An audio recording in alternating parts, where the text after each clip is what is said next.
നാട്ടിലേക്ക് പോവാണ് ഗൈസ്.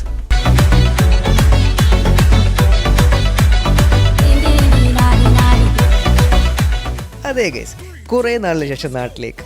അങ്ങനെ പ്രത്യേകിച്ച് പ്രോഗ്രാംസ് ഒന്നുമില്ല, കുറച്ച് ദിവസം പോയി ഒന്ന് ഫീൽ ഗുഡൊക്കെ ആക്കിയിട്ട് തിരിച്ചു വരാം. അപ്പോൾ അതിൻ്റെ ഭാഗമായിട്ട് ചെറിയൊരു പർച്ചേസും പിന്നെ കൂടെ വേറെ ചെറിയൊരു പരിപാടിയും, അത് ഞാൻ ലാസ്റ്റ് പറയാമേ. അങ്ങനെ നേരെ പോത്തീസിലേക്ക്. അങ്ങനെ വലിയ പർച്ചേസ് ഒന്നുമല്ല, എല്ലാവർക്കും എന്തെങ്കിലുമൊക്കെ കഴിക്കാനൊക്കെ വാങ്ങണം, അത്രയൊക്കെ തന്നെ. ഈ അടുത്തിടയ്ക്ക് ഞാനൊരു ചേട്ടനോട് ഇങ്ങനെ സംസാരിക്കുമ്പോൾ ആ ചേട്ടൻ്റെ അച്ഛന് ഏറ്റവും ഇഷ്ടം ഷവർമയാണെന്ന്. ഞാൻ ഞെട്ടിപ്പോയി. എന്തായാലും പ്രായമൊക്കെ ആകുമ്പോഴത്തേക്ക് ആൾക്കാരുടെ ഇഷ്ടങ്ങളൊക്കെ ഇങ്ങനെ മാറിക്കൊണ്ടേയിരിക്കുക. എൻ്റെ വീട്ടിലെ അമ്മൂമ്മയ്ക്കും ഏതാണ്ടൊക്കെ അതുപോലെയൊക്കെ തന്നെയാണ്. ചില ഫുഡ്സ് ഒന്നും ഇഷ്ടമല്ല, പക്ഷേ ചില വെറൈറ്റി സാധനങ്ങളൊക്കെ ഭയങ്കരമായിട്ട് ഇഷ്ടപ്പെടും.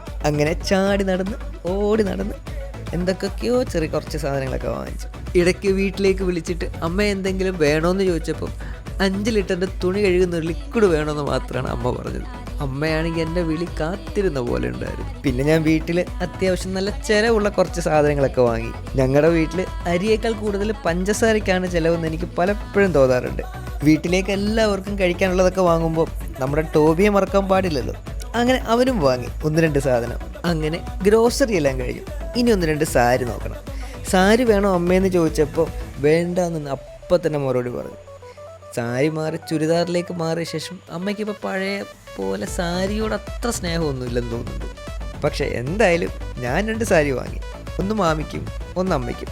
ഈ മാമി എന്ന് പറയുന്നത് എൻ്റെ വൈഫിൻ്റെ അമ്മയാണേ. അങ്ങനെ ഇനി നേരെ അടുത്ത സ്പോട്ടിലേക്ക്. സംഭവം എന്താണെന്ന് വെച്ചാൽ എൻ്റെ കസിന് ഇൻറ്റേൺഷിപ്പ് ചെയ്യാൻ വേണ്ടി ഹൈക്കോടതിയിൽ വന്നിട്ടുണ്ടായിരുന്നേ. അപ്പോൾ ആളുടെ ഇൻറ്റേൺഷിപ്പ് കഴിഞ്ഞിട്ട് ഇന്ന് നാട്ടിലേക്ക് തിരിച്ചു പോവാണ്. അപ്പോൾ ഇൻറ്റേൺഷിപ്പ് ചെയ്ത അവിടെ ഒരു സ്വീറ്റ്സ് കൊടുക്കാൻ വേണ്ടിയിട്ട് ഒരു ചെറിയൊരു സ്വീറ്റ് ബോക്സ് സെറ്റ് ചെയ്യാൻ ഞങ്ങളോട് പറഞ്ഞിട്ടുണ്ടായിരുന്നേ. അങ്ങനെ അതിന് വേണ്ടി പോവാൻ ഞങ്ങൾ. വലിയ പരിപാടിയൊന്നുമില്ല, ചെറിയ രീതിയിൽ ഒരു സന്തോഷം. അപ്പോൾ അതിന് വേണ്ടിയിട്ട് കുറച്ച് പിസ്തയും കുറച്ച് കാഷ്യൂ ഒക്കെ സെറ്റാക്കി, ബാക്കി കുറച്ച് ബേക്കറി ഐറ്റംസ്, ഒരു സ്വീറ്റ്സൊക്കെ, അങ്ങനെ അതിന് ചെറിയൊരു ബോക്സ് ഇതുപോലെ സെറ്റാക്കിയിട്ട് നമ്മൾ അവിടെ കൊടുത്തു. സംഭവം ഇത് ചെറിയ സിമ്പിൾ കാര്യമാണെങ്കിലും നമ്മൾ കൊടുത്തിട്ട് അവർക്കത് ഒരുപാട് സന്തോഷമായി. അതറിഞ്ഞപ്പം എനിക്കതിലും സന്തോഷം. അങ്ങനെ അതും കഴിഞ്ഞ് വരുമ്പോഴാണ് ഷീമാർട്ടിൽ 90% ഓഫർ എന്ന് കണ്ടത്. നമ്മൾ മലയാളീസ് അല്ലേ, ഓഫർ എന്ന് കണ്ടു കഴിഞ്ഞാൽ ചാടി വീഴില്ലേ. എൻ്റെ അമ്മു, എന്തൊരു തിരക്കെന്ന് പറഞ്ഞാൽ ഒടുക്കത്തെ തിരക്ക്. വീണ്ടും 1-2 ഡ്രസ്സൊക്കെ നോക്കിയെങ്കിലും എനിക്കെന്തോ ഒരുപാട് തിരക്കിൽ അങ്ങനെ സാധനം വാങ്ങാൻ ഭയങ്കര മടിയാണ്. അവസാനം ഞങ്ങളൊന്നും വാങ്ങിയില്ല, നേരെ തിരിച്ചു പോന്നു. ഇനി വീട്ടിൽ ചെന്നിട്ട് നാട്ടിലേക്ക് പോകാൻ പാക്ക് ചെയ്യണം. എനിക്കാണെങ്കിൽ എവിടെയെങ്കിലും മൊബൈലുള്ള ലാപ്ടോപ്പൊക്കെ പൊക്കി എടുത്തുകൊണ്ട് പോകുന്നത് ഓർക്കുമ്പോൾ തന്നെ ഒരു ടെൻഷനാണ്. പക്ഷെ എന്ത് ചെയ്യാനാണ്, നമ്മുടെ പണി ഇതായി പോയല്ലോ.